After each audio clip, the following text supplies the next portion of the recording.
She is one of the best instructors I have ever had. Miss Caviston, she's amazing. She knows the ins and outs of everything. She's right there hands-on with you. She pushes you to be better. She's our mama duck.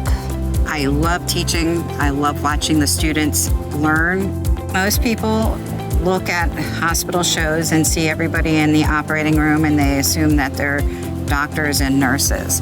And actually the surgical technologist is the one that's up at the surgical field, gowned and gloved and assisting the surgeons during the procedure. We're responsible for the sterile field, for knowing all the instrumentation, for anticipating the surgeon's needs. A lot of people think, oh, you're just in the OR, you're just passing instruments to the doctor. You got to know what each one does, what each one's named, and the multiple nicknames they may have for them. By the time the students leave this program, they will learn between 500 and 600 instruments. Our number one thing is sterility. When you're in the OR room, you want to keep everything sterile as possible.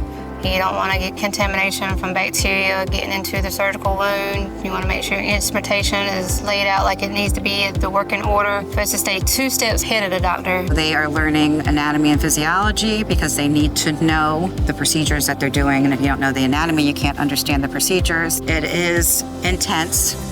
We do have to remember there's someone's loved one on that table, and we need to make sure we're doing our job responsibly. To me, this program gives you that first line where you can be in the operating room for somebody on their worst day. If you want to jump in there, you want to do all that you can do to help a tech. We're there to manage that sterility, manage that sterile field, and give a helping hand to save lives. We are completely trained on the operating room. We know the ins and outs of everything, how things should work. If something's messed up, we can usually fix it. We keep the sterility so you don't get infections. And we notice every little detail just to keep you safe. My teaching philosophy is medicine changes rapidly and constantly. It needs to be relevant.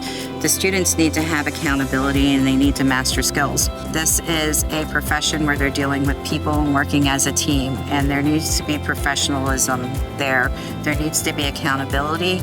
There needs to be ethics. My confidence in surgery came from her. Like, I wouldn't be the surgical tech I am without her. When I was in my 4th semester, I took an extern position at McLeod. And when I graduated, they just transferred me over. They liked me so much that they offered me a full-time position that I took when I graduated.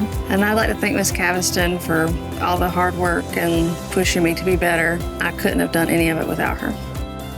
I had a hard life growing up, and in this field with Miss Caviston gave me a purpose to do what I've always wanted to do. This finally gave me something to look forward to. It's been a long time. There's no more things I can give her except for graduating and being the best I can and making her proud. We're not just here as an instructor, we're here also to counsel them and to help them so that they're successful in the program and in life.